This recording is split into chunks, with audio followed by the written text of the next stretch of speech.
whether you support them or not, we need to talk about cutting federal agencies, because for some reason people have correlated Vivek and Elon Musk and DOGE, right, with cutting VA benefits. And I don't know how people's brains work to connect those two, but they're not.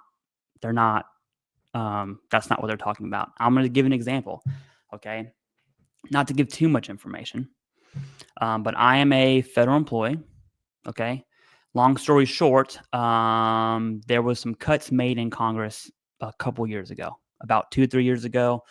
And when changes are made in Congress for DOD and federal civilians, it takes a while to actually implement. That's where we're at right now, actually, today. And so Congress cut about 5,000 federal positions across agencies. And my shop was affected. Luck of the draw, am I right? And so just to be very clear, right now I'm going to talk about it on the worker level, not the policy level. And so what does that look like for my shop? And this is real. This is not exaggeration. This is real life right now as I'm talking. My actual coworkers are going through this, right? So all that to say this, you have positions that are authorized and positions that are funded. Okay. Sometimes people will call them 1-in-1, meaning authorized and funded. That's a 1-in-1 position. That when you see a job posting on USA.gov jobs or whatever it's called, right? That position is 1-in-1. It's authorized, it's funded. Boom. What happens when agencies make cuts is you can't just fire people. We're not working at McDonald's. You can't just fire them and say, hey, don't come in next week. You don't work here anymore. That's not how federal agency works, because there's a security around that. And so now these 5,000 positions, and I'm using that as a general number there, that are now 0-in-1, meaning not authorized, but still funded. The DOD, I work for the DOD, but this is all agencies, Department of State, wherever else. They're not just going to fire you next week, okay? There's security in that position. That's mainly why people gravitate towards those positions. So my position is 0-in-1. It's not authorized. It is funded, meaning I'm still getting paycheck. That's nice, right? We still like to get paid. The issue with that is there are no plans to enact what Congress actually said, which was, hey, we are overspending these positions because we don't need them anymore, right? Priorities shifted, for the Marine Corps, priorities really shifted to the Pacific. So anything CENTCOM related kind of got lower on the poll. So that's the policy discussion. I'm not going to talk that because it's way over my head. And sorry I'm taking so long on this, Jason. I just really want to explain this because this is how it works. All right. I'm not in HR, but I understand the context within my job, right? And so now these positions, what happens are people retire. Lots of everyone in my office who's a civilian was a contractor prior, and they were military prior to that. And they've been in that seat for over 20 years. And that's not a joke. I work with a lot of old people who are real subject matter experts in that position, right? So these are the people we're talking about. All those positions are not authorized, but they're funded. And so when they retire, they just don't get backfilled. Right? Now, let's just hypothetically say I was never going to leave my position ever. I'm going to stay 0-in-1 until I'm 62, right? Whatever. I don't know what the retirement age is. I'm so far from that, Jason. Maybe you can talk to me about that. Right. But so if I stayed in that position, assuming Congress maintained those cuts, I would be in an 0-in-1 position forever. Right. And one or two things would happen. I would either stay in my same position, or as a 1-in-1 position opened up, they would just move me to that position. Right. So I'm still going to maintain my paycheck. And I wanted to explain that because that's what happened in the VA. I think there was some buzz about 6 months ago, Jason, correct me if I'm wrong on that, where the VA was cutting 10 million jobs. Is that a big number? No, 10,000.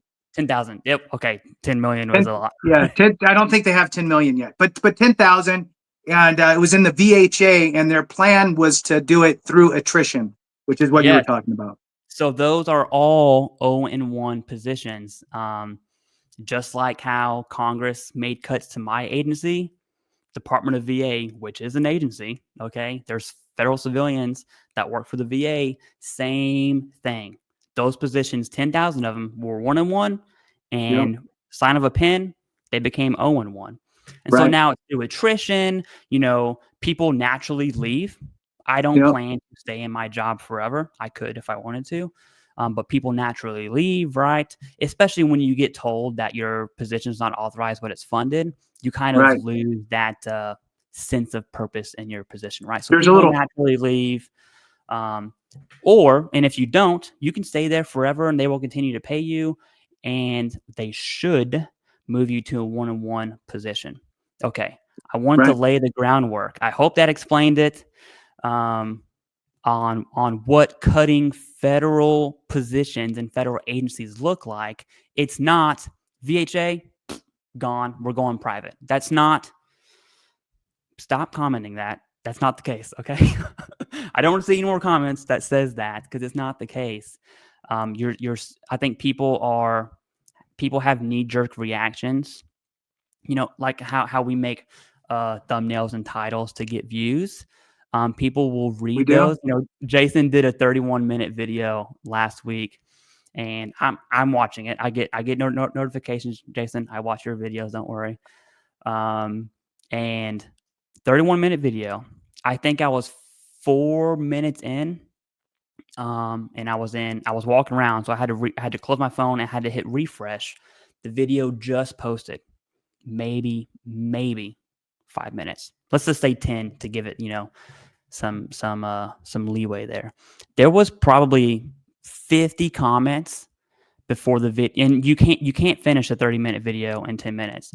And people Right. are commenting the exact opposite of what Jason is saying, meaning they did not watch the video. Just like how people will read a Just based off the headline of an title. Right. article and they don't read the article. And YouTube is, if that's you, you should be ashamed. And I'm for real, because I get not wanting to read an article. Sometimes I can be lazy, but you're gonna be on YouTube, click a video, and not listen to it before you make a dumb comment. Anyways, that's my rant on that. Federal agencies are being cut, yes, and just for the record, the 10,000 positions, the 5,000 positions in my agency, that was done during whose administration?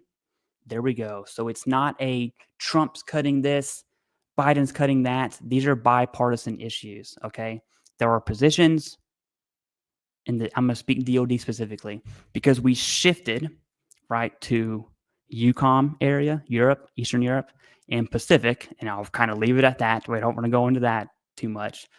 Away from CENTCOM, you're going to have new positions emerge and old positions go away.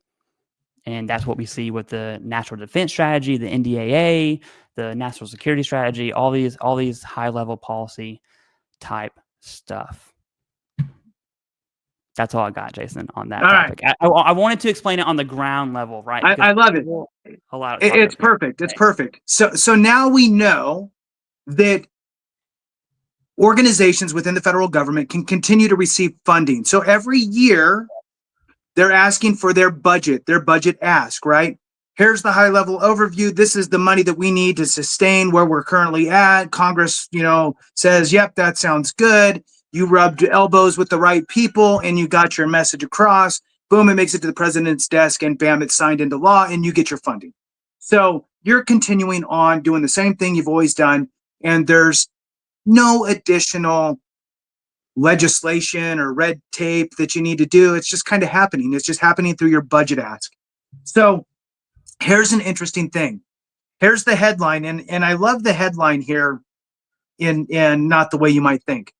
Vivek Ramaswamy wants to start DOGE cuts by eliminating funding for unauthorized programs, including veterans health care. Okay, let's take a step back. Okay, wants to eliminate funding for unauthorized programs. Oh, okay, I'm kind of okay with the unauthorized. Why the hell are you funding it, right? Let's look into it. And why is it unauthorized? And oh, by the way, if it should be authorized, then authorize it, right? Then put together some legislation that makes it so, and then push it on, right? If you are a department leader, then you need to put together your rationale on why you need to have X, and then push it to your congressional members, rub your elbows, and get that funded. So so far I'm okay with that.